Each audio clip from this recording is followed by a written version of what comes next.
આજનો દિવસ ખૂબ જ ખાસ કારણ કે રાજધાની દિલ્હીમાં આખરે કોણ કબજો જમાવશે તેના માટે અત્યારે હાલ વોટિંગ થઈ રહ્યું છે। જનતાનો મિજાજ શું છે એ મતપેટીઓમાં કેદ થઈ રહ્યું છે અને અનેક કહી શકાય નેતાઓના ભાવિ આજે નક્કી થવાના છે। અલગ અલગ મુદ્દાઓ જોવા મળ્યા આ ચૂંટણીમાં। આક્ષેપ પ્રતિ આક્ષેપની સાથે સાથે અલગ જ પ્રકારની રાજનીતિ પણ જોવા મળી। ત્યારે આખરે જનતાનો મિજાજ શું છે તે તો હવે સ્પષ્ટ થવાનું છે। ત્યારે રાજકીય પક્ષો અલગ અલગ મુદ્દાઓ સાથે જ્યારે ચૂંટણી જંગમાં ઉતર્યા છે ત્યારે આ તમામ બાબતો તમામ સમીકરણો સમજવાનો પ્રયત્ન કરીએ અને તેની પર ચર્ચા કરીએ। આ ચર્ચા માટે અત્યારે હાલ આપણી સાથે જોડાયા છે હેમાંગ રાવલ કે જેઓ કોંગ્રેસના નેતા છે, સાથે પોલિટિકલ એનાલિસ્ટ એવા પ્રશાંત ગઢવી। આ બંને મહેમાનોનું સ્વાગત છે। તો પ્રશાંત, સૌથી પહેલા આપનાથી ચર્ચાની શરૂઆત કરીએ। ઘણા બધા ઇલેક્શન એ બધાની વચ્ચે આજે દિલ્હીમાં આખરે જનતાનો મિજાજ શું છે જનતા બતાવી રહી છે। અલગ અલગ ચૂંટણીઓની સાથે દિલ્હીની ચૂંટણી કેટલી અલગ અને કેટલી સરખી, આપની પહેલી પ્રતિક્રિયા? ભારતનું હાર દેવું દિલ્હી એટલે દિલ્હી રાજ્યની દ્રષ્ટિએ અને દિલ્હી કેન્દ્રની દ્રષ્ટિએ આખા દેશની અને વિશ્વની પણ નજર એની પર હોઈ શકે। અને ખાસ કરીને 2013 પછી એક દિલ્હીમાં જે નવો જન્મ થયો એટલે લગભગ છેલ્લા 25 વર્ષથી ત્યાં એટલે કોંગ્રેસનું શાસન છેલ્લા 20 વર્ષથી 3 ટર્મથી શીલા દીક્ષિત જે ચૂંટાઈને આવતા હતા, ત્યારબાદ 2013માં અચાનક એક એમ કહી શકાય, આપણે જેમ કહેતા એમ કે રાજકીય રીતે એક બાળકનો જન્મ થાય પણ એ બાળક ના બન્યું ને સીધું જ પરિપક્વ બાળક થઈ ગયું, એટલે જેને કે એડલ્ટ ત્યાં ક્રિએટ થયું, સીધી સરકાર બનાવી। સરકાર ખૂબ કોંગ્રેસને ગાળો દીધા પછી કોંગ્રેસ સાથે ગઠબંધનવાળી સરકાર બની જે બહુ લાંબી ન ચાલી। પછી સારામાં સારી રીતે ઉભરીને બહાર આવ્યું આમ આદમી પાર્ટી 67 સીટો સાથે 2020માં પાછી હેટ્રિક મારી। આ 10 વર્ષના ગાળામાં આમ જોવા જાઓ તો દિલ્હીની જનતાને તમે પૂછો કે તમારે ત્યાં તકલીફ, જો બધે તકલીફ બંને બાજુ બધી રહેવાની હોય છે, હોતી હોય છે, ગમે એવી સારી સરકાર હોય કે ગમે એવી ખરાબ સરકાર હોય, પોઝિટિવ ને નેગેટિવ હોય છે, પણ વોટ આપવાની દ્રષ્ટિએ મારે જો વોટ આપવા જવો છે તો મારે શું જોવાનું છે, શું વિચારવાનું છે। આજે એક બાજુ આમ આદમી પાર્ટીનું ફૂલ કેમ્પેન, એમની શિક્ષણની વાતોની હોય, એમની આરોગ્યની વાત હોય, એમની ઓવરઓલ એક કલ્ચરની વાત હોય કે જે ઇન્ફ્રાસ્ટ્રક્ચર આપવાનો પ્રયત્ન કર્યો છે। પેચીદા 2-3 મુદ્દા જે હતા કે ભાઈ યમુનાની સફાઈ, લીકર પોલિસી, છેલ્લા 5 વર્ષમાં કોરોના કાળ પછી મેક્સિમમ બૂમ ઓક્સિજનને લઈને દિલ્હીમાંથી પડી હતી, લીકરને લઈને મનીષ સિસોદિયાથી લઈ, સત્યેન્દ્ર જૈનથી લઈ, અરવિંદ કેજરીવાલથી લઈ, સંજય સિંહ, કોઈ બાકી ના રહ્યું, લગભગ બધાને જેલ ભેગા કર્યા વર્તમાન કેન્દ્ર સરકારે। હવે આ બધાની પાછળ એક આનું શું ઇમોશનલી એક વોટ બેંક ઊભી થઈ છે કે નહીં એ આજે ખબર પડશે। બીજું, અચાનકથી ઘણા સમયથી સૂતેલી કોંગ્રેસ અચાનકથી ત્યાં આક્રમક બની ગઈ। હવે આ લડાઈ લોકો એવું કહે છે કે આનો જંગ છે, આનો જંગ છે, મને તો ક્યાંક ને ક્યાંક એવું દેખાવા માંડ્યું કે આ લડાઈ ખરેખર આમ આદમી પાર્ટી સારી રીતે આગળ ન વધે અને કંઈક કોંગ્રેસની આક્રમકતા વોટ તોડે અને સીધો ફાયદો, ઇનડાયરેક્ટ ફાયદો આનો ભાજપને થાય, આવી પરિસ્થિતિનું એક સર્જન થયું છે। કારણ કે કોંગ્રેસ જે રીતે આક્રમક બની છે, કદાચ 2-5 સીટ અને વોટ શેર જો લઈ જાય, કારણ કે ગઈ વખતે એમને 4.5% વોટ મળ્યા હતા, હવે આટલા વોટમાં એ અસર ન કરી, પણ અત્યારે જે રીતે, અને બીજું કદાચ એવું પણ હોય અંદર ખાને, હવે તમે જુઓ બંને વખત 19 અને 24નું લોકસભાનું ઇલેક્શન રાજ્યમાં આમ આદમી પાર્ટીને તબલા તોડ મેજોરિટી મળે, પણ એ જ વસ્તુ કેન્દ્ર સરકારની ચૂંટણીમાં લોકસભામાં એક પણ સીટ કોઈ ના મળે અને ભાજપને 7 મળે। ભાજપના 7 સંસદ સભ્યો હોવા છતાં 19ની ચૂંટણીમાં 7 હોવા છતાં 20માં એમને 7 જ સીટ મળી ઓવરઓલ 70માંથી, એટલે 10%। તો આ લોકો એવું ઈચ્છે છે કે રાજ્યમાં અમને જે ચાલે છે એનાથી અમે ખુશ છે। કારણ કે આમાં કેવું છે, મારે ક્યાંક થોડાક વખાણ એટલે કરવા પડે કે અમે સાક્ષી બનીને ગયેલા છે। અમે પોતે આમ આદમી પાર્ટી તરફથી અમને એક ઇન્વિટેશન મળ્યું હતું અને ત્યાંનું અમે 2-3 સ્કૂલો જોઈ હતી, એમના મોહલ્લા ક્લિનિક જોયા હતા, 1-2 મોટા દવાખાના જોયા હતા સરકારી, જે આપણા સિવિલ હોસ્પિટલ કરતાં પણ મોટા હતા ત્યાં। તો એની એક તંત્ર દેખાયું। હવે અમને ખુશ રાજી રાખવા માટે કદાચ રાતોરાત તો ઊભા નહીં થયા હોય, એટલે એક ફોર્મ પ્રેક્ટિસથી આ ઊભું થયું હશે। કોંગ્રેસની આક્રમકતા આ વખતે સારી છે, પણ એ વોટ શેર લઈ જાય અને વોટ તૂટે છે તો ડેફિનેટલી નુકસાન આમ આદમી પાર્ટીને છે। અથવા તો અંદર ખાને હિડન રાજનીતિ, કારણ કે હું રાહુલ ગાંધીને હું મેચ્યોર માનું છું બધી રીતે, અંદર ખાનાની રાજનીતિ એવી હોય કે કેન્દ્ર સરકાર તરફથી વળતા જોરમાં કદાચ દલિત અને મુસ્લિમના વોટ જો ફંટાઈ ના જાય, આમ આદમી પાર્ટીની જગ્યાએ ભાજપમાં ના જતા રહે, એને રોકવા માટે કદાચ કોંગ્રેસે એક હિડન એજન્ડા ગોઠવી અને માત્ર આ વોટ મેળવી અને ત્યારે ખુશ રહેવું, આવું માની જો ચાલતા હોય ઓવરઓલ હજી પણ આમ આદમી પાર્ટી ક્યાંક ઓપિનિયન પોલ અને થોડા ઘણા પોલ પ્રમાણે આગળ ચાલી રહી છે. જી. પણ ઓવરઓલ વિનિંગ લેવા માટે, સત્તા મેળવવા માટે જો કોંગ્રેસ કે આમ આદમી પાર્ટી જીતે છે તો એમને મિનિમમ 46 સીટથી જીતવું પડશે. જી. કારણ કે આમ 36 જોઈએ બહુમતી માટે, પણ કદાચ 40 આયા, 42 આયા, 45 સુધી આયા ને તો ભારતીય જનતા પાર્ટીની સરકાર બનતા વાર નહીં લાગે. કારણ કે એની એક તાકાત છે અને ભારતીય જનતા પાર્ટીને સત્તા મેળવવી હશે તો 36 સીટથી સરકાર બનશે અને 5 વર્ષ ચાલશે. પણ એટલું ચોક્કસ છે આ વખતે ભારતીય જનતા પાર્ટી ડબલ ડિજિટમાં પહોંચી રહી છે ત્યાં. જી બિલકુલ, ઘણી બધી મહત્વની વાત પ્રશાંતભાઈ આપે કરી, પરંતુ કેટલીક વાત પરથી પડદો જે છે હેમાંગભાઈએ જ ઉચકી શકશે. જે હિડન એજન્ડાની વાત અહીંયા કરી છે પ્રશાંતભાઈએ, સાથે જ કોંગ્રેસની આક્રમકતા, જે વોટ શેરને લઈ અને તેઓએ વાત કરી. શું કહેશો, અત્યાર સુધી કદાચ કોંગ્રેસ એટલી એક્ટિવ નથી, અત્યારે ઘણી એક્ટિવ જોવા મળી રહી છે. કયા કયા પરિબળો અહીંયા અસર કરે એવું લાગી રહ્યું છે હેમાંગભાઈ? બિલકુલ ધ્વનિ, સૌપ્રથમ તો આ જે દિલ્હીની ચૂંટણી છે એ ચૂંટણીની અંદર કોંગ્રેસ, હું તમને અહીંયા બહુ સ્પષ્ટપણે કહું છું કે છેલ્લી ચૂંટણીમાં અમારી પાસે એક પણ સીટ નહોતી. અમે ભૂતકાળમાં ભૂલ કરી હતી, આમ આદમી પાર્ટીને અમે સહયોગ આપ્યો હતો અને અમારા લીધે એકવાર આમ આદમી પાર્ટીની સરકાર બની હતી, એ વાત પણ અમને ખ્યાલ છે. પરંતુ જે ભૂલોનો અમે સ્વીકાર કરીએ છીએ એનેથી વધારે જે પ્રમાણે અમે ત્યાં પ્રજામાં ગયા અને પ્રજાએ જે ભૂલોનો પોતે સ્વીકાર કર્યો છે, જે શીલા દીક્ષિતજીની સરકાર જ્યારે ત્યાં હતી ત્યારે જે કામો થયા છે, સૌપ્રથમ તો એક વસ્તુ બહુ સ્પષ્ટ છે કે તમે મકાન બનાવી દીધું, ફર્નિચર બનાવી દીધું, પછી એને મેન્ટેન કરવું ને એને સરસ મજાનો કલર કરવો એ તો કોઈ સામાન્ય લોકોને પણ ફાવે. સૌથી વધારે દિલ્હીમાં ચેલેન્જ હતી તો એ ચેલેન્જ હતી એ દિલ્હીની અંદર મેટ્રો બનાવવાની. ગીચ ચાંદની ચોક વિસ્તાર, પ્રશાંતભાઈને ખ્યાલ હશે કે એક જમાનામાં મેટ્રો પહેલા ચાંદની ચોકની અંદર સામાન્ય માણસ પોતાની ગાડી લઈને પણ ના જઈ શકે. આવી પરિસ્થિતિમાં ચાંદની ચોક આખું જંકશન બને, કાશ્મીરી ગેટ પડે અને આખા દિલ્હીને જે છે એ મેટ્રો જે છે એ દિલ્હીની અત્યારે લાઇફલાઇન થઈ ગઈ છે. આ પરિસ્થિતિ જે છે એ શીલા દીક્ષિતજીએ લાવ્યા. ત્યારબાદ જે કંઈ પણ સીએનજીની વાત હોય તો ઇલેક્ટ્રિકની જગ્યાએ સીએનજી બસ લાવવાની વાત હોય અને દિલ્હીની અંદર એમણે એ કામ કર્યું. ફ્લાયઓવરના નિર્માણ હોય, કોમનવેલ્થની અંદર ઘણા બધા એમના ઉપર માછલા ધોવાયા. છેલ્લે ખબર પડી કે કોમનવેલ્થની અંદર કોઈ ગોટાળો નહોતો અને દિલ્હીને કોમનવેલ્થના બાને એટલા બધા ફ્લાયઓવરને એટલું મોટું ડેવલપમેન્ટ મળ્યું કે દિલ્હીએ જે એ ડેવલપમેન્ટ જે છે એનો હજી પણ ચાખી રહી છે એનો સ્વાદ. બીજી વાત એક બહુ જ મહત્વની હતી કે જ્યારે શીલા દીક્ષિતજી મુખ્યમંત્રી હતા ત્યારે કોઈ પણ વખત એમણે આ જ ફેડરલ સ્ટ્રક્ચર હતું, દિલ્હી રાજ્ય હતું, નું ખાતું જે છે એમના હાથમાં નહોતું, પોલીસ એમની જોડે નહોતી, આર્થિક અમુક સ્ત્રોત હતા એ બીજેપીની સરકાર અટલ બિહારી વાજપેયીની હતી એમની પાસે હતા. એક પણ વાર એમણે રોદના નથી રહ્યો કે અમને સરકાર હેરાન કરે છે, અમને આમ કરે છે.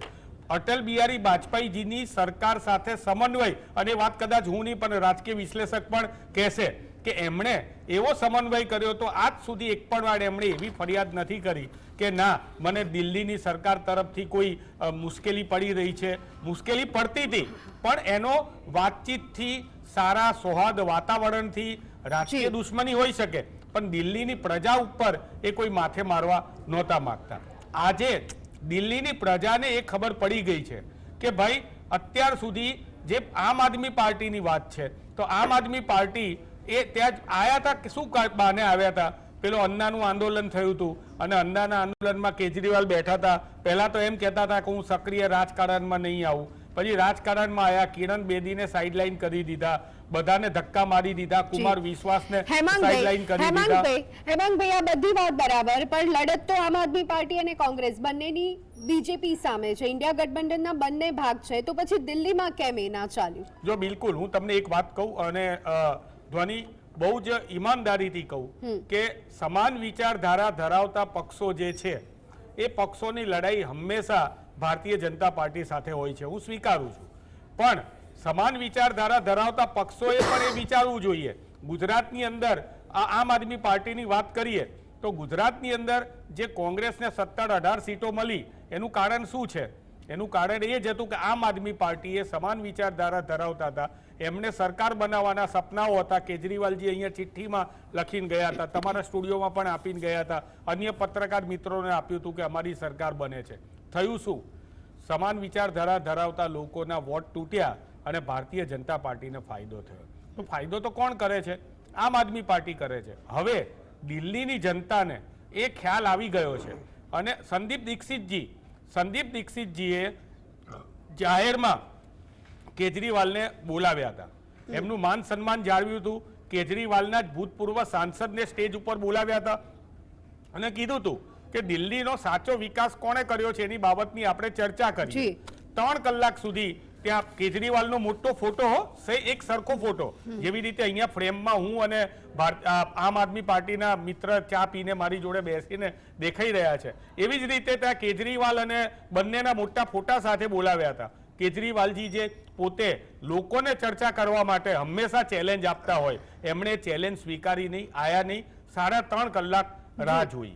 કહેવાનો મતલબ એ છે કે દિલ્હીની જનતા જે છે એ હવે કેજરીવાલના આમ આદમી પાર્ટીના ભ્રષ્ટાચારી શાસનથી અને ભારતીય જનતા પાર્ટીના જે કંઈ ખોટા દાવાઓ છે અને સપના બતાવવાની નીતિ છે એનેથી ત્રાસી ગઈ છે અને એમના માટે અત્યારે કોંગ્રેસ એ એકમાત્ર વિકલ્પ છે. અને આજે અત્યારે મતદાન થઈ રહ્યું છે, મારા કહેવાથી ધ્વનિ ત્યાં કોઈ ફરક પડવાનો નથી, પરંતુ આજે જે પરિસ્થિતિ છે એ જ્યારે રિઝલ્ટ આવશે ત્યારે તમે જોજો કે એક આક્રમકતાથી કોંગ્રેસે જે પ્રચાર કર્યો છે અને કોંગ્રેસ સરકાર બનાવવા તરફ પણ આગળ વધે નહીં તો એ આશ્ચર્ય ગણાશે. જી, અત્યારે હાલ આપણી સાથે આપ નેતા હિમાંશુ ઠક્કર પણ છે. હિમાંશુજી, આપનું સ્વાગત છે.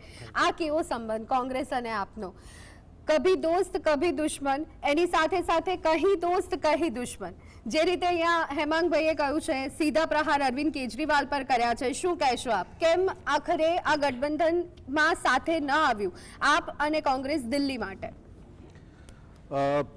પહેલાં તો હેમાંગભાઈ મારી રાશિના જ છે, મારા બહુ સારા મિત્ર છે. જ્યાં સુધી ગઠબંધનની વાત છે ત્યાં સુધી મને એવું લાગે છે કે દિલ્હીની જનતાએ છેલ્લા 3 ટર્મથી આટલા વર્ષોથી જ્યારે આમ આદમી પાર્ટીને આશીર્વાદ મળ્યા છે ત્યારે આમ આદમી પાર્ટીના વરિષ્ઠ નેતાઓને એવું લાગ્યું હશે કે ક્યાંક ને ક્યાંક ગઠબંધન કરવાથી પાર્ટીને વધારે નુકસાન થશે અને સત્તા વધારે કમજોર થશે. રહી વાત ગુજરાતની અને હેમાંગભાઈને એવું દેખાતું હોય કે ક્યાંક ને ક્યાંક કોંગ્રેસ સરકાર બને તો આપણે ઈચ્છીએ 8 તારીખે ફરીથી કદાચ આ ડિબેટમાં મોકો મળે તો જોશું કોંગ્રેસનું ખાતું ખુલે તો પણ સારી વાત છે. દિલ્હીમાં ખૂબ સારું વાતાવરણ છે. આમ આદમી પાર્ટી ખૂબ સારી સરસાઈથી સરકાર બનાવી રહી છે. અમે પોતે દિલ્હી ગયા હતા, દિલ્હી રહ્યા છીએ. દિલ્હીની જનતા પણ સમજદાર છે અને ખૂબ મોટો ફાયદો મળશે. વિચારધારાની વાત છે તો જ્યારે અહંકારી શાસન આવે ત્યારે ક્યાંક ને ક્યાંક સાથી પક્ષોએ એક થવું પડે, સાથે ઊભા રહેવું પડે. રાવણને પરાસ્ત કરવો હોય, અહંકાર કોઈનો તોડવો હોય તો બધાએ સાથે મળીને આવવું પડે. એનો મતલબ એ નથી કે દરેક જગ્યાએ દરેક વખતે બધી જ પાર્ટીઓ સાથે રહેશે, કારણ કે જેની સામે લડાઈ કરવાની છે એની પાસે મની પાવર છે, મસલ પાવર છે, કરોડો રૂપિયા આપીને એમએલએ ખરીદી શકે છે. દિલ્હીમાં તો એલજીની સહી વગર પાંદડું હલતું નથી. એ પડકારો વચ્ચે જ્યારે આમ આદમી પાર્ટીને કામ કરવું પડે છે, પોલીસ પણ એમની પાસે છે, ત્યારે ખૂબ પડકારજનક પરિસ્થિતિમાં અત્યારે હું એવું ચોક્કસ કહીશ કે આમ આદમી પાર્ટી ખૂબ મજબૂત રીતે લડી રહી છે. સામ દામ દંડ ભેદની તમામ નીતિઓ વચ્ચે અને ભારતીય જનતા પાર્ટી ખુલ્લી પડી ગઈ છે. જ્યારે આ દેશના 2 દિગ્ગજ નેતાઓ દિલ્હીમાં બેઠા હોય ને 3 ટર્મથી જ્યારે અરવિંદ કેજરીવાલને હટાવી ના શકતા હોય ત્યારે મને એવું લાગે છે કે જે પ્રકારની નીતિઓ ભાજપે અપનાવી છે એ આ બંને વરિષ્ઠ નેતાઓનું ડિપ્રેશન બહુ સ્પષ્ટ રીતે દેખાઈ રહ્યું છે. પણ હિમાંશુભાઈ, ક્યાંક નથી લાગતું કે કોંગ્રેસ અને આપ સાથે આવ્યો તો આ લડાઈ વધુ સરળ બની ગઈ હોત ભાજપની સામે જે લડત છે? અને સાથે એક બીજી બાબત કે ઇન્ડિયા ગઠબંધનની લીડરશિપ પર, રાહુલ ગાંધીની લીડરશિપ પર ક્યાંક આમ આદમી પાર્ટીને વિશ્વાસ નથી, એટલા માટે આ શક્ય નથી બન્યું? ના, એવું વિશ્વાસનો મારા હિસાબે સવાલ નથી, પણ કદાચ ગઠબંધન સાથે આવ્યું હોત તો એ બહુ સુપરફ્લસ વાત છે કે કદાચ સીટોના ગણિતમાં આપણે એવું વિચારીએ કોમન મેન તરીકે કે બંને સાથે મળીને લડ્યા હોત તો કદાચ 2-4 સીટનો ફાયદો થયો હોત. પણ જે વિચારધારાની વાત છે એનાથી કદાચ પાર્ટીની આઈડિયોલોજી છે એને ખૂબ મોટું નુકસાન લોંગ ટર્મમાં આનાથી થઈ શકે એવું અમારા વરિષ્ઠ નેતાઓએ વિચાર્યું છે. એટલા માટે આ ગઠબંધન પર આગળ નથી વધ્યા. જી, તો પણ હિમાંશુભાઈ, આઈડિયોલોજીમાં એવો કેટલો ફરક છે કે જે આઈડિયોલોજી ઇન્ડિયા ગઠબંધનમાં સેટ બેસે છે પરંતુ દિલ્હીના ઇક્વેશનમાં એ ફિટ નથી બેસતી? દિલ્હીના ઇક્વેશનમાં દિલ્હીની જનતાનો પણ અનેક રીતે સર્વે કરવામાં આવ્યો છે. દિલ્હીની જનતા કેજરીવાલજીના શાસનથી ખુશ છે. આજે કોઈ પણ સામાન્ય માણસને શું જોઈએ? આજે અહીંયા આપણે અમદાવાદ જેવા મેટ્રો સિટીમાં પણ તમે સિવિલ હોસ્પિટલમાં જાઓ તો 4 કલાકે તો માણસના કેસ નીકળે છે. માણસ મરણ પથારીએ પહોંચે નહીં ત્યાં સુધી એનો કેસ હાથમાં નથી આવતો. તો નાના ગામમાં શું દશા હશે? આ જ વસ્તુ દિલ્હીમાં જાઓ તો પોતાના વિસ્તારમાં મોહલ્લા ક્લિનિક મળી જાય છે. સારામાં સારી ગુજરાતની પ્રાઇવેટ સ્કૂલો કરતા, જેમ અમારા મિત્રએ સૌથી પહેલા જેમની વાતમાં કહ્યું કે ગુજરાતની પ્રાઇવેટ સ્કૂલો કરતા દિલ્હીની સરકારી શાળાઓ સારી છે, સરકારી અધિકારીના શાળાઓ. તો આજે કોઈ પણ પરિવારની અપેક્ષા શું હોય? બાકી તો કોઈ પણ સરકાર આવે બેન, પોતે કમાવાનું છે, પોતાનું ઘર પોતે ચલાવવાનું છે. કોઈ પણ સરકાર આવે કોઈનું ઘર કોઈ નથી ચલાવી આપવાનું. પણ જે પબ્લિક સુવિધાની વાત છે કે ભાઈ સારી સ્કૂલ, સારું સ્વાસ્થ્ય,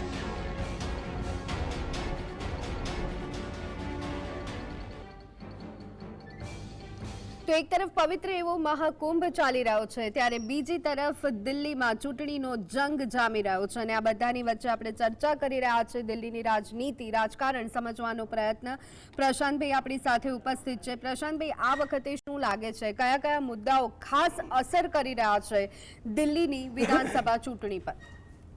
આખી ચૂંટણીને બધી રીતે જો તમે આંકલન કરવાનો પ્રયત્ન કરો તો આમ આદમી પાર્ટી પાસે પોતાનું જે ભાથું છે એ મને લાગે છે ક્યાંક ઓછું વાપર્યું હોય, જે એની પોતાની એક સ્ટ્રેન્થ અથવા યુએસપી કહી શકાય, એ એને ઓછું વાપર્યું. એની જગ્યાએ બીજી રીતે કોસવાનો પ્રયત્ન, જેમ હમણાં હેમાંગભાઈ વાત કરતા એમ કે દિલ્હીને કેન્દ્ર સરકાર તરફથી થતી કનડગતો વત્તા માઇનસ મુદ્દાઓ જે વિપક્ષે બહુ ઉછળીને આપ્યા, યમુનાની સફાઈની વાત હોય, ક્યાંક ને ક્યાંક પોલ્યુશનની વાત હોય. હવે પોલ્યુશન, પ્રદૂષણ એક એવી વસ્તુ છે કે કંટ્રોલ કરવા માટે આમ ઓવરનાઇટ કંઈ ના થાય, પણ વધતો જતો એક્યુઆઈ ઇન્ડેક્સ અને એને લઈને વધતી જતી બીમારી, રોગચાળો વત્તા ગંદકી, જે વિપક્ષ આ વખતે અચાનકથી એક આ મુદ્દો નવો લઈ આવ્યો હશે.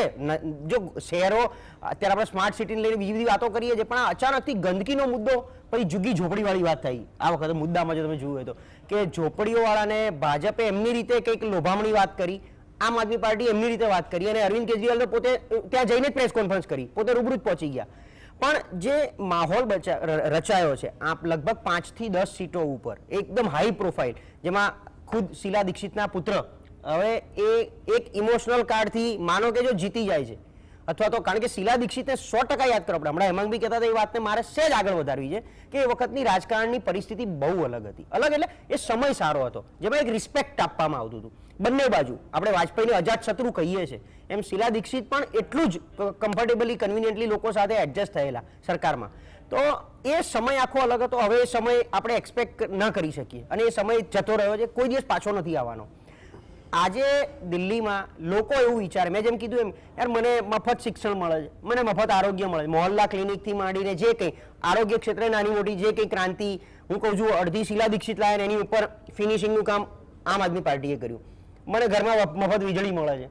હું ને તમે ગુજરાતમાં જ જન્મ્યા છીએ, હેમાંગભાઈ ગુજરાતમાં જન્મ્યા છે. આપણા જન્મ પછી એક બી વાર 25 પૈસા યુનિટના વીજળીના ઓછા થયા હોય તો આપણે કહી દો.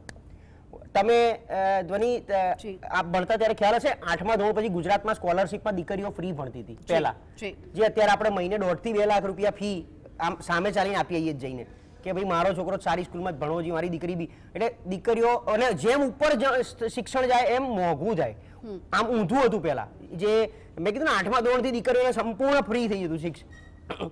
તો મને શિક્ષણ ફ્રી મળે, મને આરોગ્ય ફ્રી મળે, મને વીજળી ફ્રી મળે, મહિલાઓને ટ્રાન્સપોર્ટેશન ફ્રી મળે છે ત્યાં. આ બધા મુદ્દા ક્યાંક ને ક્યાંક લોકો એવી રીતે વિચારે કે બાકી જે કરવું એ લીકરમાં તમારે જે રમવું એ રમો, પોલ્યુશન ઠીક છે અમે સહન કરતા આવ્યા છે કરતા રહીશું. આ ફેક્ટર એવા છે જે પહોંચી વળવાના નથી, અમારું સેવિંગ વધે છે તો વોટ આપી આવો ને જઈને. પ્રશાંતભાઈ, એક સમયે બીજેપી ઘણો વિરોધ કરી રહી હતી કે બધું ફ્રીમાં આપે છે પણ આ જનતા ફ્રીને નહીં સ્વીકારે, પણ હવે સ્થિતિ એવી બની છે કે બધાએ ફ્રીની વાત કરી અને એમાં બીજેપી પણ જોવા મળી રહી છે. બધા બધી જગ્યાએ ફ્રીની જ વાતો કરે છે ને, કોણ પણ આપતા નથી. તમે સમજો, આજે આ ભારતીય જનતા પાર્ટીએ જ્યાં જરૂર હતી, રાજસ્થાનમાં ગેસનો બાટલો 450 રૂપિયાનો અત્યારે આપી જ રહ્યા છે ને સબસિડી વાળો, એ ગુજરાતને નથી મળતો. કારણ કે ગુજરાત પર એમને એક અલગ ગૌરવ છે કે અમારી જનતા અમારી એકદમ વફાદાર છે. રાજસ્થાનની વાત હોય, એમણે હૈદરાબાદના કોર્પોરેશન ઇલેક્શનમાં જઈને ભારતીય જનતા પાર્ટી અલગ વાત કરી હતી. બંગાળમાં જઈને અલગ વાત, યુપીમાં જઈને અલગ, યુપીમાં મુસ્લિમો માટે સ્પેશિયલ નવી સ્કીમ બહાર પાડવાની વાતો કરી હતી. તો આ બધું જોતા એમપી મહારાષ્ટ્ર ત્યાં મુસ્લિમોને રીઝવવા માટે બિલકુલ. તો ફ્રી આ બધું આપ્યા પછી આજની તારીખમાં તમે ગુજરાતનો એટલે ભાજપનું સૌથી સારામાં સ્ટ્રોંગ રાજ્ય ગુજરાત છે, કોંગ્રેસનું સ્ટ્રોંગ રાજ્ય એમનું જે કંઈ અત્યારે એમની સરકાર હિમાચલમાં બી છે અને તેલંગાણામાં છે અને કર્ણાટકમાં છે, જ્યાં 5 વર્ષ ગઈ વખતે પૂરા કર્યા હોય. રાજસ્થાનમાં માનો એમણે પૂરા કર્યા હતા 2018 થી 23માં. એક એનું આપણે CAG રિપોર્ટ લઈ આવીએ અને દિલ્હીનો CAG રિપોર્ટ, ભલે ગૃહ એમના હાથમાં નથી, આખા દેશમાં હજી હું આમ આદમી પાર્ટીને વખાણ કરવા નથી બેઠો, પણ આપણે જે સામે જો દિખતા હે વો બિકતા હે. મારી સામે ઓડિટ રિપોર્ટ 3 એવના છે, ફિસ્કલ ડેફિસિટ બધામાં હાઈ છે અને આમ આદમી પાર્ટી એવું ક્લેમ કરે છે કે અમારું ફિસ્કલ ડેફિસિટ પોઝિટિવ છે, એટલે ડેફિસિટ જ નથી, એટલે એ પોઝિટિવ છે અને CAG નો રિપોર્ટ બોલે છે. હું કહું છું 1.5% 2% જ હતો આંકડો, હું ભૂલી ગયો છું, આઈ થિંક 1.75% કે બહુ નેગ્લિજિબલ અમાઉન્ટ પર પોઝિટિવ સાઈડ હતું. તો આ બધું જ મેં શું કીધું, જનતાને કોઈ ફરક પડતો જ નથી, કારણ કે આ જો ફરક પડતો હોત ને તો કેન્દ્ર સરકારને તબલાતોડ મેજોરિટી ના મળે, કોઈ એક સરકાર એક જ રાજ્યમાં 10 વર્ષથી વધારે ના ચાલવે, કારણ કે તો લોકો મેરિટથી વિચારતા હોય, મુદ્દાથી વિચારતા. આ બધું ભૂલી ભટકી વાતો છે. હા, જે માસ વોટ બેંક છે, જેમ કે અત્યારે વાત કરીએ તો કોંગ્રેસ આફ્ટર યુપીનું બુલડોઝર એક્શન મુસ્લિમો બધા એક થઈ ગયા, એની અસર યુપીના લોકસભામાં જે દેખાઈ, એ જ રીતે આખા દેશમાં મુસ્લિમ અને દલિતે એવું સ્વીકાર્યું છે કે આપણે કોઈ એક 2 પાર્ટીને સ્વીકાર લો, આ 2 પાર્ટી જ આપણી જોડે રહેવાની છે લાઈફ ટાઈમ. એમાં એક કોંગ્રેસ આવે છે કે દલિત અને મુસ્લિમ માટે કોંગ્રેસનું એક સોફ્ટ કોર્નર હોય છે. તો કદાચ એ સોફ્ટ કોર્નર કોંગ્રેસ તરફ જાય, દિલ્હીનું ઇલેક્શન હોય કે કેન્દ્ર લોકસભાનું ઇલેક્શન હોય કે બીજા કોઈ રાજ્યનું હોય, એનો માસ વોટ બેંક ત્યાં મળે છે. એ જ રીતે આ ઝુગ્ગી ઝોપડીની વાત હોય. હવે મહારાષ્ટ્રની અંદર આટલી મોટી મેજોરિટીમાં સૌથી મોટો ઇસ્યુ ત્યાંની ધારાવીનો હતો, તેમ છતાં ત્યાં એનડીએની એટલે તબલા તોડ બહુમતી આવી છે. તો ધારાવી વાળાને કે દેખાયું હશે કે ભાઈ અત્યારની સરકાર ધારાવીનું રીડેવલપમેન્ટ એટલું સારું કરી અને અમને ઝોપડીમાંથી બહાર કાઢીને 1 BHK 2 BHK ના મકાનો આપશે, તો કદાચ એ ઝુગ્ગી ઝોપડી લગભગ ઓછામાં ઓછી 5 થી 7 સીટો ઉપર અસર કરે છે. તો એ 7 સીટો જો એક ખેમામાં જતી રહે, મેં કીધું એમ, અને ભારતીય જનતા પાર્ટીનો નાનો મોટો બેસ છે, તો ભાજપ ડબલ ડિજિટમાં 10, 15, 20 સીટો ક્રોસ કરી નાખે. આ બાજુ કોંગ્રેસને નાની મોટી સફળતા મળે, તો ત્રિકોણીય જંગ. તો અચ્છા, હવે તમે એક આંખો બંધ કરીને એવું વિચારો કે કોઈને બહુમતી નથી મળતી, તો શું આમ આદમી પાર્ટી ભાજપ જોડે ગઠબંધન કરીને સરકાર બનાવશે? શું કોંગ્રેસ આમ આદમી પાર્ટી જોડે ગઠબંધન કરીને સરકાર બનાવશે? અચ્છા, બંનેનો મેળ નહીં પડતો, શું ભાજપ કોંગ્રેસ કે આપને પૂછીને કે તોડીને, કારણ કે ભાજપનું ક્લિયર છે, એને તો તોડીને જ બહુમતી લેવાની છે, તો આ 2 જણા ભેગા થશે ખરી આ જે રીતે અત્યારે આક્રમકતાથી લડ્યા છે તો? અને જો એ ગઠબંધન કર્યું માનો કે, તો કેટલું લાંબુ ચાલશે? જેમ 2013માં 14માં થયું હતું એ પરિસ્થિતિનું નિર્માણ ફરીથી નહીં થાય. હવે જો એવું થાય તો લગભગ બધાના રાજકીય દાવ પૂરા થઈ જાય, એટલે રાજકીય કારકિર્દી પણ આગળ જતા પૂરી થવાનો વારો આવી જશે. આ વખતે આમ આદમી પાર્ટી જો સ્પષ્ટ બહુમતીથી નહીં લડે, એટલે નહીં જીતે અને 5 વર્ષ સરકાર નહીં ચલાવે, તો આગામી ભવિષ્ય એનું ધૂંધળું હશે. જી બિલકુલ. ખાસ કરી અને હિમાંશુભાઈ, જે રીતે પ્રશાંતભાઈએ કહ્યું એની પર આપનું શું માનવું છે? અને સાથે બીજી એક બાબત કે જે રીતે આપના નેતા આ વખતે જેલમાં ગયા છે, ભ્રષ્ટાચારના આરોપો હતા, ભલે હજી સાબિત નથી થયા, પરંતુ ક્યાંક ને ક્યાંક કોંગ્રેસ તરફથી પણ અવારનવાર કહેવામાં આવ્યું છે અને એક ચર્ચા એ પણ જોવા મળે છે કે એન્ટી ઇન્કમ્બન્સી તો છે આમ આદમી પાર્ટી સામે, અને આ મુદ્દા પણ ક્યાંક અસર તો કરી રહ્યા છે. એકચ્યુઅલી ધ્વનિબેન, એન્ટી ઇન્કમ્બન્સી જેવું કંઈ છે નહીં, પણ સોશિયલ મીડિયાના માધ્યમથી જે પાવર છે એ યેન કેન પ્રકારે લોકો સુધી પહોંચાડી દેવામાં આવ્યો છે. અમારા ભાઈએ પ્રશાંતભાઈએ જે વાત કરી પણ મને બહુ સ્પષ્ટ રીતે દેખાઈ રહ્યું છે, કોઈ પણ સંજોગોમાં આમ આદમીની સીટ 50 ઉપર આવી જ રહી છે એવું કન્ફર્મ દિલ્હીના લોકો કહી રહ્યા છે. કારણ કે ભાજપ તો એનું દોગલાપણું જેમ પ્રશાંતભાઈએ કહ્યું એમ સ્પષ્ટ થઈ ગયું છે, સત્તા મેળવવા માટે કંઈ પણ કરી છૂટવા તૈયાર છે. એટલે એમને બધું ફ્રી આપી દેવું છે, મહિલાઓને સન્માન રાશિ પણ આપી દેવી છે, ફ્રી વીજળી પાણી, અને એમણે પણ ઇનડાયરેક્ટલી કબૂલવું પડ્યું કે દિલ્હીના મુખ્યમંત્રીએ જાહેર કરેલી યોજનાઓ પ્રજા માટે કલ્યાણકારી છે, અને એમણે કહેવું પડ્યું કે આ બધી કલ્યાણકારી યોજનાઓ ચાલુ રહેશે. એટલે ગુજરાતની જનતાને આ 30 વર્ષથી એમને ફાયદો નથી આપવો, અને જેમ ભાઈએ કહ્યું કે 25 પૈસા બી ક્યારેય યુનિટમાં ઘટ્યા નથી, ત્યારે મને એવું લાગે છે કે આમ આદમી પાર્ટીનો ઝંડો હંમેશા લહેરાશે. ને હવે તો ઘણા બધા રાજ્યોમાં આમ આદમી પાર્ટીએ પોતાનું માર્ક રજીસ્ટર કરી દીધો છે, એટલે ખૂબ સારી બહુમતીથી અને ખૂબ સારી રીતે આમ આદમી પાર્ટી સરકાર બનાવી રહી છે, અને લોકશાહીનું રક્ષણ તો જ થશે અને લોકશાહી તો જ બચશે. બાકી લોકોને આગલી રાત્રે જઈને ઇંકમાંથી વોટિંગ માર્ક કરાવી દેવા, ડમી વોટિંગ કરાવવું, પૈસા વેચવા, લોકોને ડરાવવા ધમકાવવા, અને કેટલી જગ્યાએ બેન અમે લોકોના મોઢે સાંભળ્યું છે જાતે, અમે દિલ્હીમાં હતા ત્યારે, કે સાહેબ અમારે પૂરે અપાર્ટમેન્ટ કે મોહલ્લાઓ કે અમારે પૂરે ફેમિલી કે મતદાર યાદીમાંથી નામ જ ગાયબ કરી નાખે. જી એટલે આ બધી પ્રવૃત્તિઓ એમનું જે ડિપ્રેશન છે સ્પષ્ટ બતાવે છે. પણ દિલ્હીની પ્રજા છે ને આખા દેશમાંથી, જેમ અત્યારે કુંભ ચાલી રહ્યો છે ને એમ આખા દેશના માઇન્ડસેટ, આખા દેશની મેન્ટાલિટીનો કુંભ છે ને એ દિલ્હી ક્ષેત્ર છે. તો એ લોકો બધું જ વિચારે છે અને બધું જ જોવે છે. અને અરવિંદ કેજરીવાલ જેવા લોકનાયક આખા દેશના બધા મુખ્યમંત્રીમાં સૌથી વધારે કોઈ છેલ્લા 10 વર્ષમાં ચર્ચામાં રહ્યા હોય તે અરવિંદ કેજરીવાલ છે. અને એમને જેલ જવાથી બી ફરક નથી પડતો. એમને મુખ્યમંત્રીની ખુરશી પણ 1 મિનિટમાં છોડી દીધી, કારણ કે ઓરિજિનલી જેમ ભાઈ કહ્યું એ સત્તા માટે તો આવ્યા જ નહોતા. એમને તો લોકોને બતાવ્યું હતું કે સત્તા અને સરકાર, અને કોઈએ ચેલેન્જ આપેલી એમને કે તમારે તમારામાં એટલી તાકાત અને ત્રેવડ હોય તો આંદોલનમાંથી ઊભા થઈને રાજનીતિમાં આવો. એ ચેલેન્જને સ્વીકારીને રાજનીતિમાં આવ્યા છે. એ મુખ્યમંત્રીની ખુરશી પકડી રાખવા માટે નથી આવ્યા. આજે ક્યાંક ને ક્યાંક ગુજરાતમાં આટલો પ્રચાર કર્યો તો શેના માટે? કે જે લાભ ભારતીય જનતા પાર્ટી અનેક રાજ્યોમાં આપી રહી છે અથવા આપવાના દાવા કરી રહી છે એ એમને ગુજરાતમાં પણ આપી બતાવો છે કે ગુજરાતમાં પણ માતા બહેનોની હાલત ખૂબ ખરાબ છે. ગુજરાતમાં પણ આજે 15, 20, 25 હજાર રૂપિયા મહિને કમાઈને ઘર ચલાવવું કેટલું આજે ડિફિકલ્ટ છે એ ગુજરાતના લાખો પરિવારો આજે સહન કરી રહ્યા છે. તો અરવિંદ કેજરીવાલને કે ગુજરાતના મુખ્યમંત્રી નથી થવું, પણ એમની પણ એ ભાવના છે કે ગુજરાત પણ આ દેશનો ભાગ છે. તો જો કેન્દ્રમાં સરકાર હોય, ગુજરાતમાં 30-30 વર્ષથી સરકાર હોય ને એમને લાભ ન મળતો હોય તો આજે ગુજરાતની જનતાને પણ એ સ્વપ્ન બતાવવું છે કે અમે પણ તમારા માટે વર્લ્ડ ક્લાસ સ્કૂલો આપી શકીએ છીએ, અમે પણ તમારા ઘરમાં ફ્રી વીજળી પહોંચાડી શકીએ છીએ, અમે પણ તમારા ઘરમાં ફ્રી પાણી આપી શકીએ છીએ, અમે પણ ગુજરાતની મહિલાઓને ફ્રી બસમાં મુસાફરી આપી શકીએ છીએ. જી બિલકુલ. હેમાંગભાઈ, આપની પાસે આવવા માંગીશું. એક તરફ એન્ટી ઇન્કમ્બન્સી છે, એ વાતને આપણે નકારી ન શકીએ આમ આદમી પાર્ટી સામે, પરંતુ બીજી એક બાબત કે જે રીતના કોંગ્રેસ જે સ્થિતિમાં જોવા મળી રહી છે, સત્તામાં ટકી નથી, અત્યારે હાલ કેજરીવાલની ગેરંટીઓ આપણને જોવા મળી રહી છે, આની સામે કોંગ્રેસ કેટલું અસરકારક સાબિત થશે? જો કોંગ્રેસે જે આની પહેલાં વાત થઈ રાજકીય વિશ્લેષકે, ત્યારે મારે આ વાત કરવાની હતી, મારો ટર્ન આવ્યો છે. કોંગ્રેસે જ્યારે જે વાયદા વચન આપેલા છે, મધ્યપ્રદેશમાં 1.5 વર્ષની ટૂંકી સરકાર રહી, અમે આવતાની સાથે 7 દિવસની અંદર ખેડૂતોના દેવા માફ કર્યા હતા. મનમોહનસિંહજીની સરકાર વચ્ચે આખા ભારત દેશના ખેડૂતોના દેવા અમે માફ કર્યા હતા. અમે જ્યાં પણ જે વાતો કરેલી હતી, ઓલ્ડ પેન્શન સ્કીમ પાછી લાવવાની વાત હતી, તો અમે તેલંગાણાની અંદર, હિમાચલ પ્રદેશમાં, કર્ણાટકમાં અને રાજસ્થાનની અંદર પણ જ્યારે અમારી સરકાર હતી ત્યારે અમે પાછી લાવી દીધી છે. કોંગ્રેસમાં મારે રાજકીય વિશ્લેષક હેમાંગભાઈ એવું કહી શકીએ કે અહીંયા ભાજપ હોય, કોંગ્રેસ હોય, આમ આદમી પાર્ટી હોય, બધા જ ફ્રી આપવાની વાત કરી રહ્યા છે, એટલે કે અત્યારે હાલ ફ્રીનો એક ટ્રેન્ડ બની ગયો છે. એ વાત સાથે તમે સંમત થાઓ છો? હું અમારી જે વાત છે એની અંદર અમે એમ કહેવા માંગીએ છીએ કે હું તમને એક એક્ઝામ્પલ આપું કે યુવાન દીકરી છે, તો અમે યુવાન દીકરીને, દરેક દીકરીઓને સ્કૂટી આપવા નથી માંગતા. જે સક્ષમ છે એ પોતાની જાતે સ્કૂટી લે, પણ જેની જોડે સ્કૂટી લેવાના પૈસા નથી એ દીકરીને આપણે સક્ષમતાથી આપણે એ સ્કૂટી આપવા માંગીએ છીએ. ને ના માત્ર સ્કૂટી, અમે એવી પ્રકારની વ્યવસ્થા કોંગ્રેસની સરકારમાં ગોઠવીએ છીએ કે જેની અંદર એ વ્યવસ્થાની અંદર દીકરી પોતે જાતે પણ સ્કૂટી લેવા માટે સક્ષમ બને.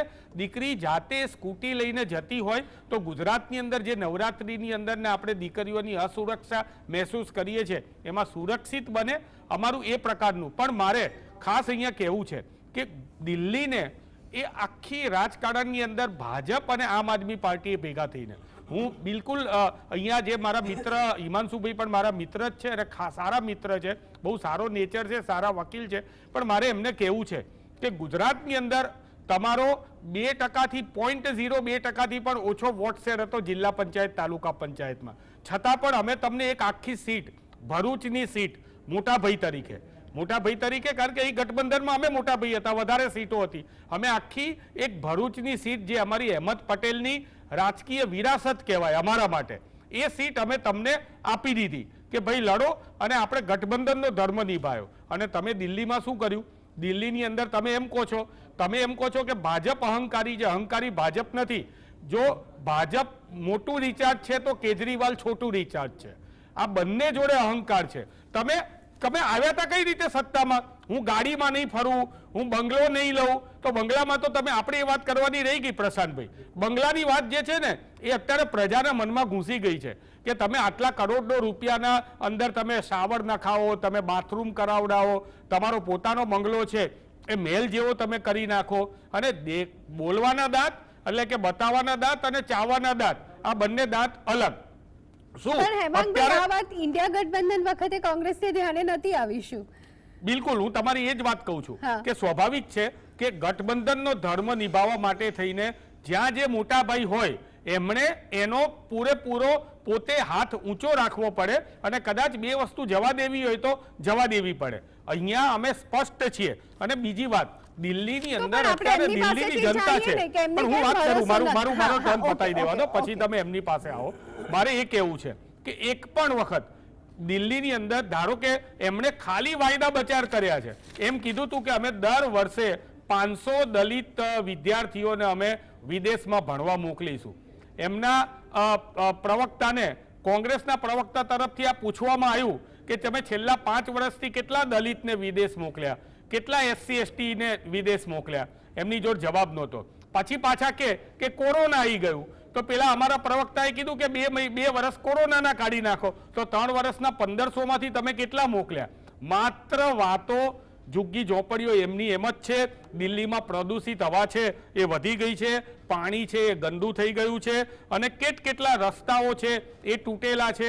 દિલ્હી અત્યારે માત્ર ને માત્ર મેકઅપ કરીને ચલાવવામાં આવે છે, અને દિલ્હીની જનતા જે છે એ આજે સંદીપ દીક્ષિતજી જ્યાં જ્યાં જાય છે ત્યાં એમને, અને અમે છે ને બહુ સ્પષ્ટ છે, અમે રિયાલિટીમાં માનીએ છીએ, પરિસ્થિતિનો સ્વીકાર કરવામાં માનીએ છીએ. ગીતામાં લખેલું છે પરિસ્થિતિનો સ્વીકાર કરશો તો જ સામનો.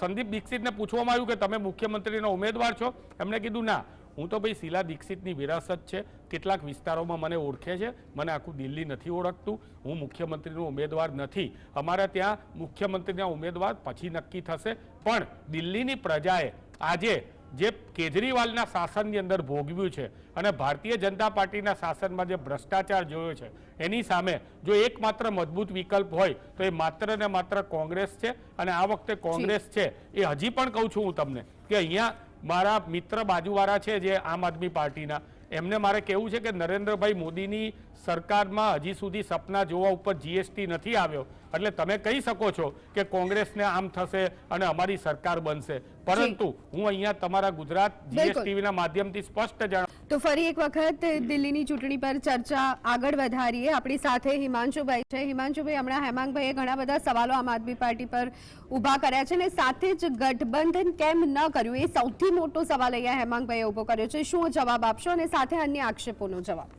હા, અન્ય બે વસ્તુ હતી. આપે પણ કહ્યું કે દરેક પક્ષ ફ્રી બીસ પર આવી જ ગયા છે ફાઇનલી. હું બંને વસ્તુનો જવાબ આપું. પહેલા તો મિત્ર હેમાંગભાઈનો જવાબ આપું કે મોટા ભાઈ તરીકેની આપે ભૂમિકા નિભાવી અને ભરૂચમાં સીટ આપી. આ કેવું છે કે મિત્રો આપણી પાસે બધા બહુ હોય, ખરેખર મદદમાં આવે ને કામમાં આવે ને અડધી રાતે એવા તો આંગળીના વેઢે ગણાય. બાકી તો દુનિયામાં 100 લોકો હોય કે ગમે ત્યારે આમ ખભા ઉપર હાથ મૂકીને કે હું બેઠો છું. ભરૂચમાં આપે સીટ આપી, પણ એની સામે ભરૂચમાં સપોર્ટ શું આપ્યો? આજે ચૈતર વસાવા જેવો યુવાન આદિવાસી શિક્ષિત નેતા સતત લોકોની વચ્ચે રહેતો, જો એ જીતી ગયા હોત ને સાહેબ, તો આખા દેશ માટે ગૌરવ બની શકત. પણ એ આપણી કરુણતા છે, કારણ કે ભરૂચના જ એ જ વિસ્તારના આવતા કોંગ્રેસના કદ્દાવર નેતાઓ, પારિવારિક ઝઘડાઓ, અમને કોંગ્રેસે ત્યાં સપોર્ટ શું કર્યો? અમારી સાથે કોંગ્રેસ ક્યાં ઊભી રહી કે કોંગ્રેસ અમને મત આપવામાં ક્યાં ખાલી સીટ આપી દેવાથી તો કઈ જીતી જવાતું નથી. એની સામે અમને આનંદ છે કે બનાસની બેન ગેનીબેન ઠાકોર આમ આદમી પાર્ટીએ તાકાત લગાવી, આમ આદમી પાર્ટીનો વોટ શેર, અને તમે જે ભૂમિકા અને જે તમે ભરૂચમાં આપ્યું એનું વળતર અમે બનાસની બેન ગેનીબેન ઠાકોરના રૂપે આપ્યું, અને આમ આદમી પાર્ટીના એક એક ગામના ઉમેદવારો જોડે મહેનત કરાવી છે સાહેબ. એટલે આ વસ્તુ કેવી છે કે ભરૂચમાં જે થયું ને એ ખરેખર ખૂબ દુઃખદ છે. અમને જે ત્યાંના કાર્યકર્તાઓનો, ત્યાંના નેતાઓનો હોલ હાર્ટેડ ખુલીને મંચ ઉપરથી અમને ત્યાંના સ્થાનિકનું સાહેબ એક પ્રવચન બતાવી દો કોંગ્રેસના નેતાનું. એટલે એ વાતને આપણે આગળ ન વધારીએ. બીજી વાત બેને કહી કે ફ્રી બીઝની જે વાત છે એ બેન ખરેખર તો એક આ માનસિકતા બદલવાની વાત છે. વિશ્વના સારા ડેવલપ્ડ જે કન્ટ્રીઝ છે ત્યાં પણ આ બધી સુવિધાઓ મફત છે. મોટા મોટા જે આપણે ક્યાંય નથી અત્યારે રગડીને જમીનના પટ ઉપર આપણે આવી ગયા છીએ. મોટી મોટી જે આપણી બાંગો ફૂંકતા હતા એ ક્યાં આપણે રહ્યા છીએ આજે? દુનિયા તો છોડો, એશિયાના ટોપ 10 ની કરન્સીમાં અત્યારે આપણે રહ્યા નથી. એટલે ખરેખર તો જે જીએસટી ના નામે કમરતોડ કરોડો અબજો રૂપિયા લોકો પાસેથી લેવામાં આવે છે. બેન, અત્યારે આપના સ્ટુડિયોમાં બેસીને આપણે આ પાણીની બોટલ વાપરીને ચા પીધી ને એમાં બી સરકારને આપણે 5-5 રૂપિયા આપી દીધા છે. તો લોકો જ્યારે પેટ્રોલ ડીઝલ અને જીએસટી ના રૂપે લાખો રૂપિયા સરકારને આપે છે તો એનું વળતર લોકોને કંઈક તો આપવું જોઈએ ને.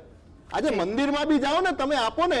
મંદિરમાં ભગવાનને આપણે અર્પણ કરવા જઈએ છીએ, મંદિરમાં બી તમે 100, 200, 500 ની પાવતી ફડાવો ને તો મંદિર બી પ્રસાદનું બોક્સ આપે છે. તો જ્યારે લાખો રૂપિયા સરકારને આપણે ટેક્સ આપીએ છીએ તો એની સામે સરકાર આપણને સારા રસ્તા ના આપી શકે, વીજળી ફ્રી ના આપી શકે, આપણા બાળકોને શિક્ષણ ના આપી શકે, આપણને સારું એક મોહલ્લા ક્લિનિક આરોગ્ય માટેની સુવિધા ના આપી શકે. એટલે ફ્રી વાળી વાત તો કાઢી જ નાખવી જોઈએ. ફ્રી વાળી વાત આપણે કાઢી નાખીએ. આ તો જનતાને એના રૂપિયાનું કંઈક વળતર આપવાની વાત છે કે જનતા ખુશ થઈને હસતા ચહેરે લોકોને ટેક્સ આપે. હેમાંગભાઈ 30 સેકન્ડ છે આપની 30 પાસે. સેકન્ડમાં હું એમને કહું કે જે એમની રાષ્ટ્રીય પાર્ટીની નીતિ છે કે જેમાં દિલ્હીમાં કામ નથી થતું તો સીધું ભાજપ ગવર્મેન્ટ ઉપર સીધો આક્ષેપ આપવાનો, કામ નહીં કરવાનું. એમ અહીંયા પોતે હાર્યા એટલે એને કોંગ્રેસ ઉપર, અરે ભાઈ અમે તમને ભાવનગરમાં સીટ આપી હતી અને બનાસકાંઠામાં તમારો વોટ કેટલો છે? 0.02% શેરિંગ છે. તમે ત્યાં જિલ્લા પંચાયત, તાલુકા પંચાયતની, નગરપાલિકાની સીટે જીત્યા નહોતા. ગેનીબેનની જીતમાં તમારું કોઈ જ હાથ નથી, એ તમને કહી દઉં. એવું હોત તો બાકીની 23 સીટની અંદર શું થયું? માત્ર ને માત્ર વાતો કરવાની. અમે તમને ભરૂચની અંદર સીટ આપી એનો મતલબ એમ કે તમારે જીતવાનું હતું અને તમે જીતી ના શક્યા અને હવે હારનો ટોસનો ટોપલો તમે બીજા ઉપર નાખો. આ તમે દિલ્હીમાં કરી રહ્યા છો અને ભવિષ્યમાં દિલ્હીમાં હારશો ત્યારે પણ તમે દોષનો ટોપલો અમારી ઉપર બિલકુલ જી હેમાંગભાઈ, તો દિલ્હીની 70 વિધાનસભા બેઠકો પર આટલી બધી ભાજપ ફાવી ગઈ. તમે કેમ 70 વર્ષથી આ 30 વર્ષથી ગુજરાતમાં છે કેમ કઈ ઉગાડી? તમારા જેવા વોટ કટવા પાર્ટીઓ છે ને એના લીધે તમારા જેવી વોટ જે હિમાંશુભાઈ, હેમાંગભાઈ, આ ચર્ચાની એ સમાપ્ત કરવી પડશે. અત્યારે હાલ આપણે જોયું કે 70 વિધાનસભા બેઠકો પર દિલ્હીમાં અત્યારે હાલ મતદાન યોજાઈ રહ્યું છે અને અલગ અલગ પરિબળોની સાથે તમામ પાસાઓને ધ્યાનમાં રાખી અને અત્યારે હાલ જનતા પોતાનો મત આપી રહી છે. ત્યારે પરિણામ પણ બહુ જલ્દી સ્પષ્ટ થવાનું છે. તમામ મુદ્દાઓ પર ચર્ચા કરવા માટે તમામ મહેમાનો અમારી સાથે જોડાયા હતા, તેમનો ખૂબ ખૂબ આભાર. આ ચર્ચામાં અત્યારે બસ આટલું. વધુ અપડેટ્સ માટે જોતા રહો GSTV ન્યૂઝ. નમસ્કાર.